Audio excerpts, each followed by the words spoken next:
Atos dos Apóstolos, capítulo 30. Chamado à mais elevada norma. Na esperança de imprimir vividamente no espírito dos crentes coríntios a importância do firme autocontrole, estrita temperança e persistente zelo no serviço de Cristo, Paulo, em sua carta a eles, faz destacada comparação entre a milícia cristã e as celebradas maratonas que se realizavam em intervalos fixos, próximo de Corinto. De todos os jogos instituídos entre os gregos e romanos, era a maratona mais antiga e mais altamente considerada. A ela assistiam reis, nobres e governadores. Jovens fortes e sadios nela tomavam parte, e não se excluíam de qualquer esforço ou disciplina necessária para alcançar o prêmio. As competições eram regidas por regulamentos estritos, dos quais não havia apelação. Os que desejavam ter seu nome inscrito como competidor ao prêmio tinham que primeiro submeter-se ao severo treino preparatório.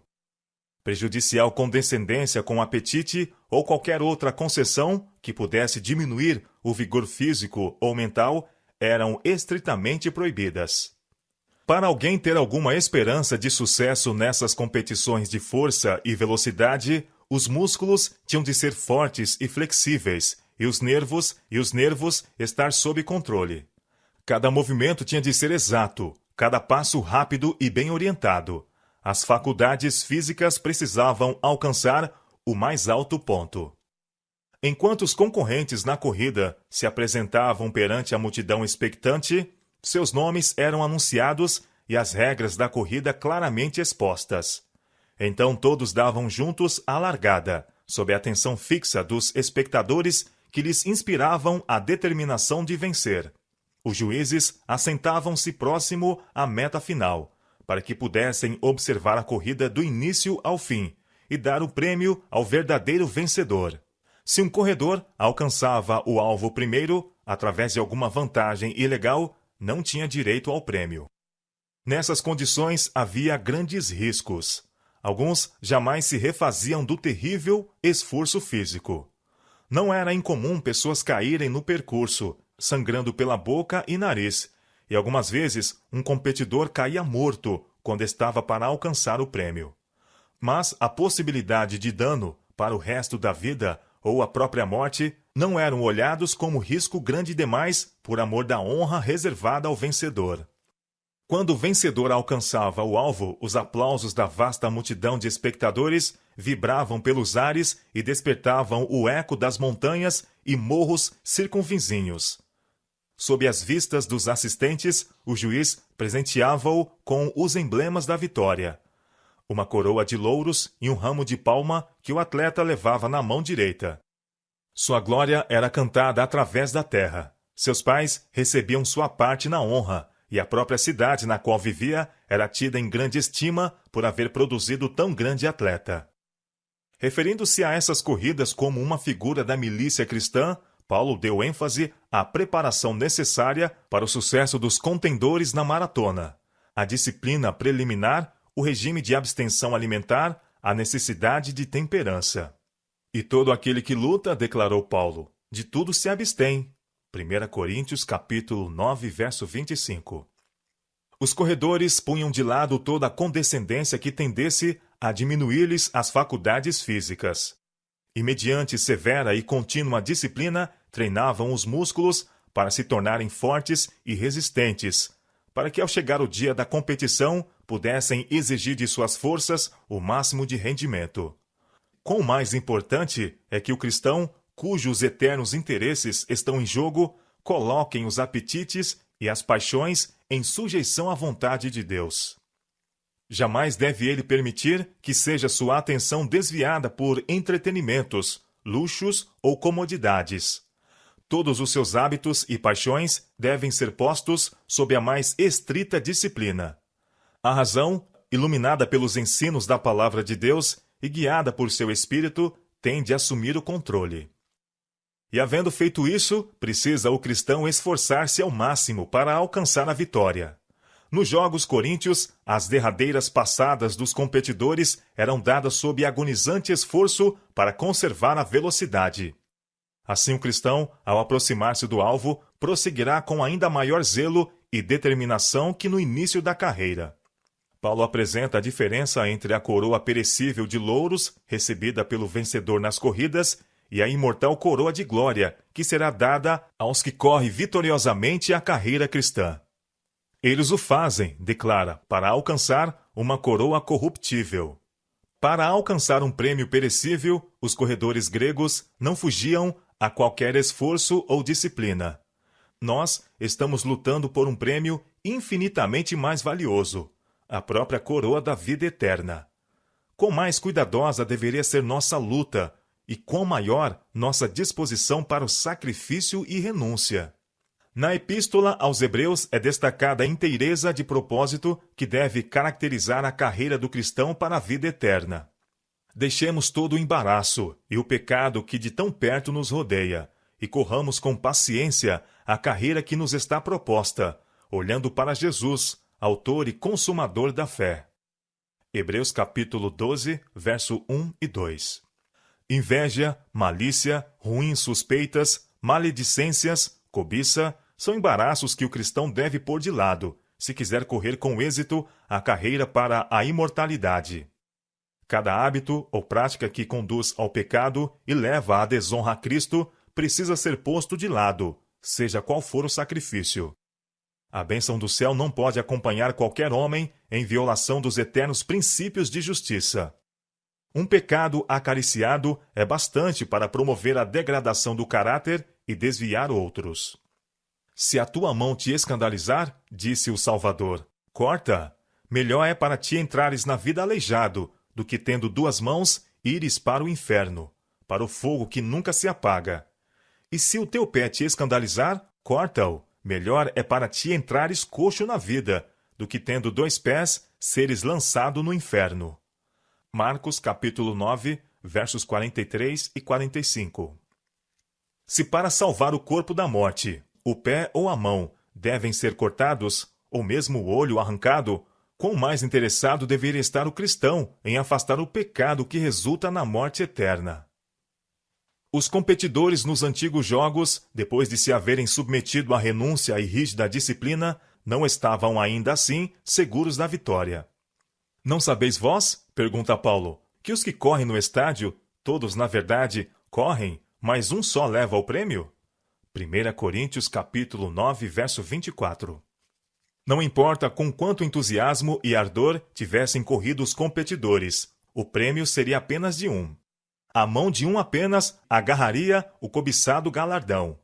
Alguns podiam dedicar supremo esforço para obter o prêmio, mas, ao estenderem a mão para apanhá-lo, outro, um instante antes dele, poderia arrebatar-lhe o cobiçado tesouro. Tal não é o caso na milícia cristã. Ninguém que se submete às condições ficará desamparado ao fim da carreira. Ninguém que seja fervoroso e perseverante deixará de alcançar sucesso. Não é dos ligeiros a carreira, nem dos valentes a peleja. Os mais fracos dos santos, bem como o mais forte, pode alcançar a coroa de glória imortal. Podem vencer todos os que, pelo poder da graça divina, conduzem a vida em conformidade com a vontade de Cristo. Nos pormenores da vida, a prática dos princípios estabelecidos pela palavra de Deus é não raro olhada como coisa sem importância, assunto por demais trivial para que se lhe dê atenção. Mas, considerando o que está em jogo, nada é pequeno quando ajuda ou estorva. Cada ato acrescenta seu peso na balança, que determina a vitória ou fracasso na vida.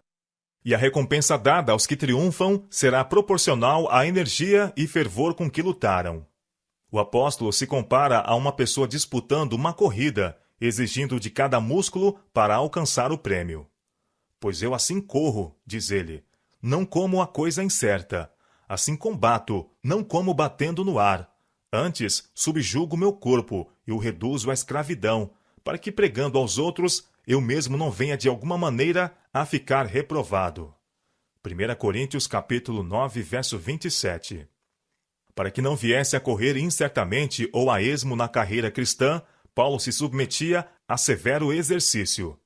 As palavras subjugo meu corpo literalmente significam repelir por severa disciplina os desejos, os impulsos e as paixões. Paulo temia que, tendo pregado a outros, viesse ele próprio a ficar reprovado.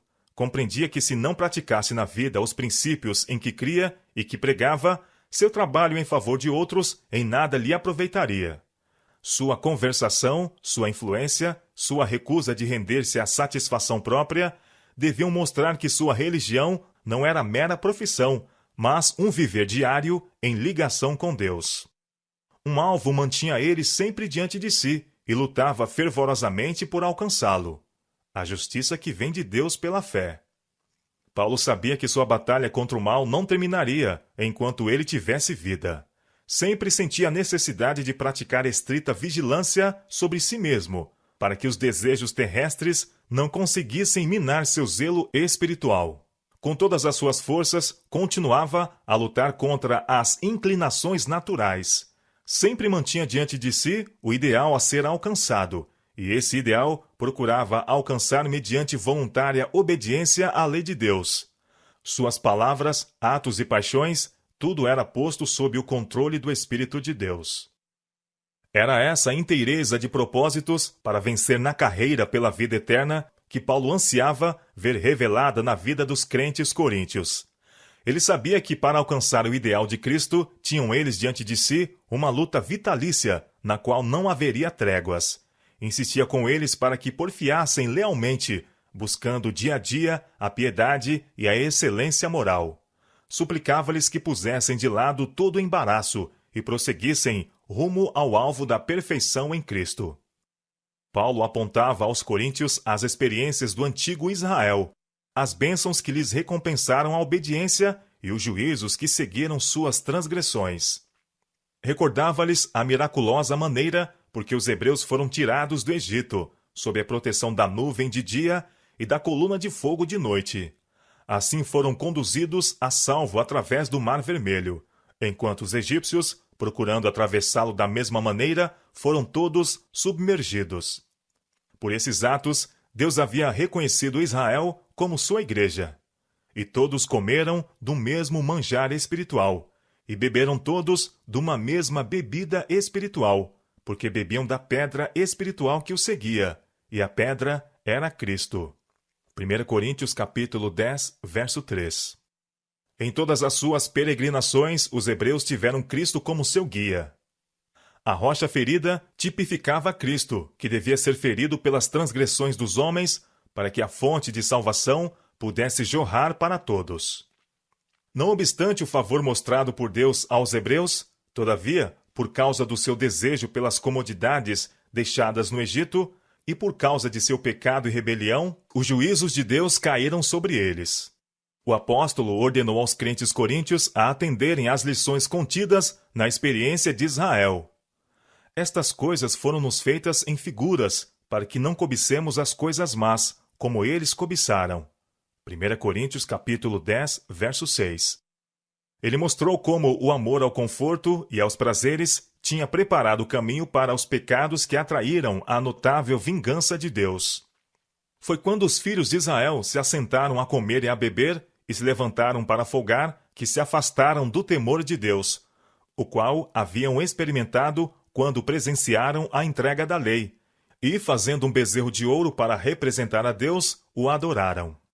E foi depois de haverem fruído um banquete licencioso relacionado com a adoração de Baal-Peor que muitos dos filhos de Israel caíram por causa da licenciosidade. A ira de Deus se levantou, e a seu mando 23.000 foram feridos pela praga num dia. O apóstolo advertiu os coríntios: aquele, pois, que cuida estar em pé, olhe, não caia. 1 Coríntios capítulo 10, verso 12. Se eles se tornassem presunçosos e cheios de confiança própria, negligenciando vigiar e orar, cairiam em grave pecado, atraindo sobre si a ira de Deus. Entretanto, Paulo não queria que se entregassem ao desespero ou desalento.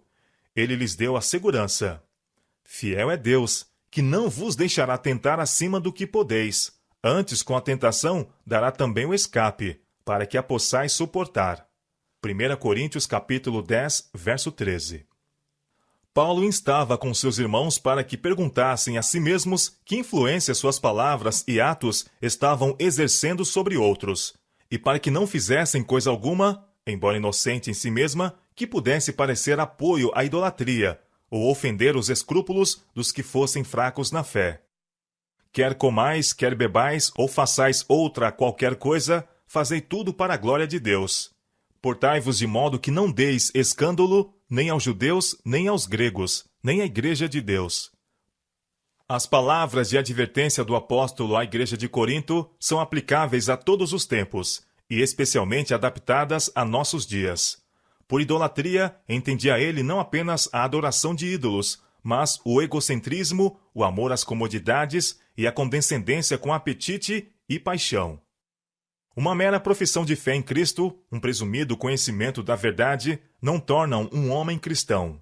Uma religião que busca apenas o deleite dos olhos, dos ouvidos, do paladar, ou que aceita a condescendência própria, não é a religião de Cristo.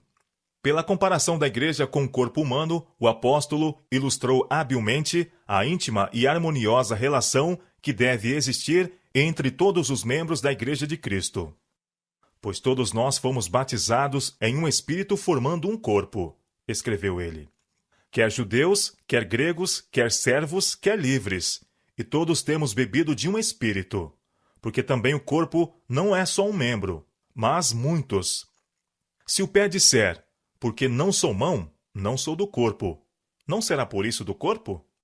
E se a orelha disser, porque não sou olho, não sou do corpo, não será por isso do corpo? Se todo o corpo fosse olho, onde estaria o ouvido? Se todo fosse ouvido, onde estaria o olfato? Mas agora Deus colocou os membros no corpo, cada um deles como quis. E se todos fossem um só membro, onde estaria o corpo? Agora, pois, há muitos membros, mas um corpo.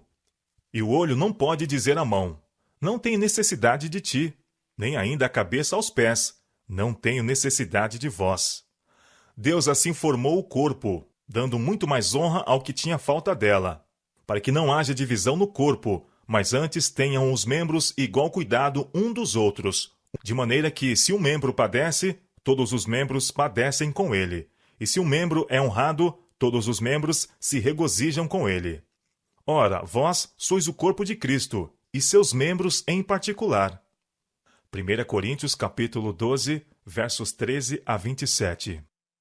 E então, com uma palavra que desde aquele dia até o presente tem sido uma fonte de inspiração e encorajamento a homens e mulheres, Paulo expôs a importância deste amor que deveria ser acariciado pelos seguidores de Cristo. Ainda que eu fale a língua dos homens e dos anjos, se não tiver amor, serei como o bronze que soa ou como o símbolo que retine. Ainda que eu tenha o dom de profetizar e conheça todos os mistérios e toda a ciência, ainda que eu tenha tamanha fé, a ponto de transportar montes, se não tiver amor, nada serei. E ainda que eu distribua todos os meus bens entre os pobres, e ainda que entregue o meu corpo para ser queimado, se não tiver amor, nada disso me aproveitará.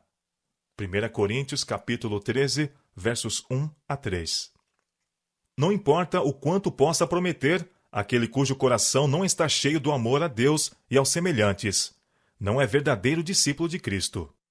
Embora possua grande fé e tenha poder até para operar milagres, sem amor sua fé será de nenhum valor. Poderá ostentar grande liberalidade, mas, se por qualquer outro motivo que não genuíno amor, entregar todos os seus bens para o sustento dos pobres, o ato não o recomendará ao favor de Deus. Em seu zelo, poderá mesmo sofrer a morte de mártir.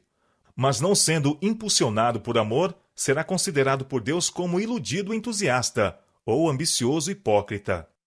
O amor é paciente, é benigno, o amor não arde em ciúmes, não se ufana, não se ensoberbece. 1 Coríntios capítulo 13, verso 4.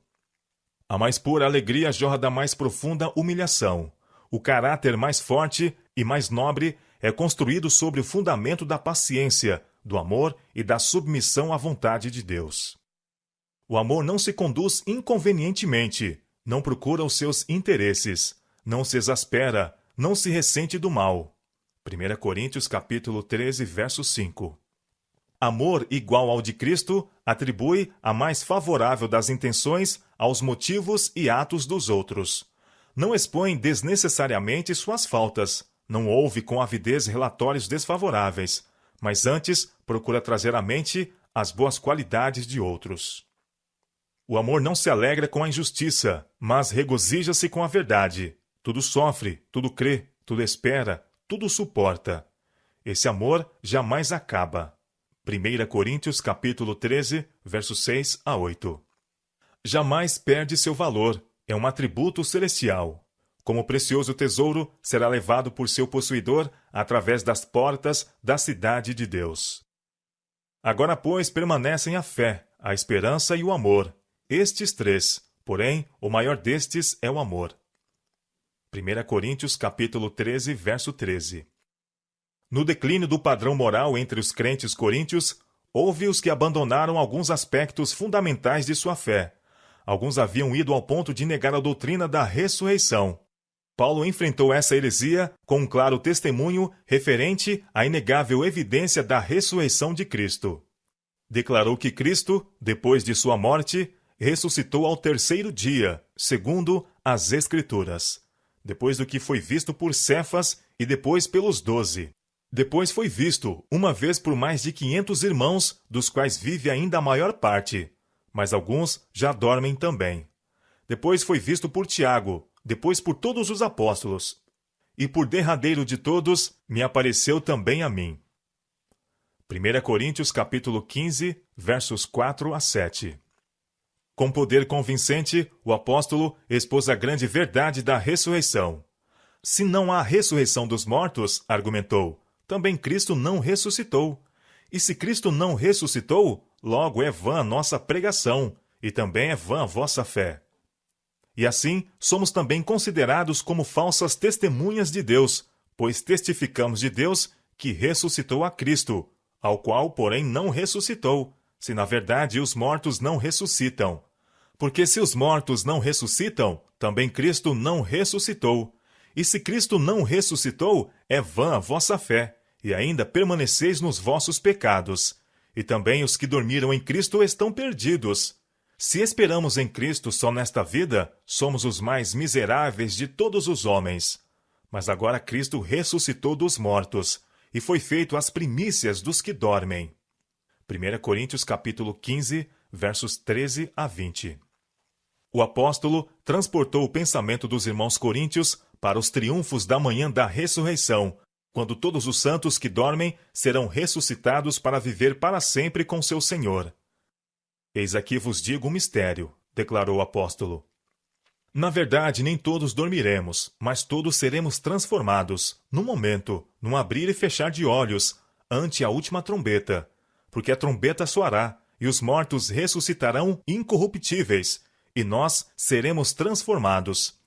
Porque convém que isto que é corruptível se revista da incorruptibilidade, e que isto que é mortal se revista da imortalidade. E quando isto que é corruptível se revestir da incorruptibilidade, e isto que é mortal se revestir da imortalidade, então cumprir-se-á a palavra que está escrita. Tragada foi a morte na vitória. Onde está, ó morte, o teu aguilhão? Onde está, ó inferno, a tua vitória? Mas graças a Deus que nos dá vitória, por nosso Senhor Jesus Cristo. 1 Coríntios capítulo 15, versos 51 a 57. Glorioso é o triunfo que espera o fiel. O apóstolo, reconhecendo as possibilidades que tinham perante si os crentes coríntios, procurou colocar diante deles o que eleva do egoísmo e do sensual, e glorifica a vida com a esperança da imortalidade. Ardentemente exortou-os a ser fiéis à sua alta vocação em Cristo. Meus amados irmãos, instou ele, sede firmes e constantes, sempre abundantes na obra do Senhor, sabendo que o vosso trabalho não é vão no Senhor. 1 Coríntios capítulo 15, verso 58. Assim o apóstolo, da maneira mais decidida e impressiva, procurou corrigir as falsas e perigosas ideias e práticas que estavam prevalecendo na igreja de Corinto. Falou claramente, porém em amor por sua salvação. Em suas advertências e reprovações, a luz do trono de Deus brilhou sobre eles, revelando os pecados ocultos que estavam debilitando a vida. Como seriam essas advertências recebidas? Depois de haver remetido a carta, Paulo temeu que o que havia escrito pudesse ferir muito a fundo aqueles a quem desejava beneficiar. Temia profundamente uma separação maior e algumas vezes ansiava trazer de volta suas palavras. Os que, como o apóstolo, já sentiram a responsabilidade por amadas igrejas ou instituições, podem melhor apreciar-lhe a depressão de espírito e o sentimento de culpa. Os servos de Deus que levam o fardo de sua obra atualmente sabem alguma coisa da mesma experiência de trabalho, conflito e ansioso cuidado que recaía sobre o grande apóstolo.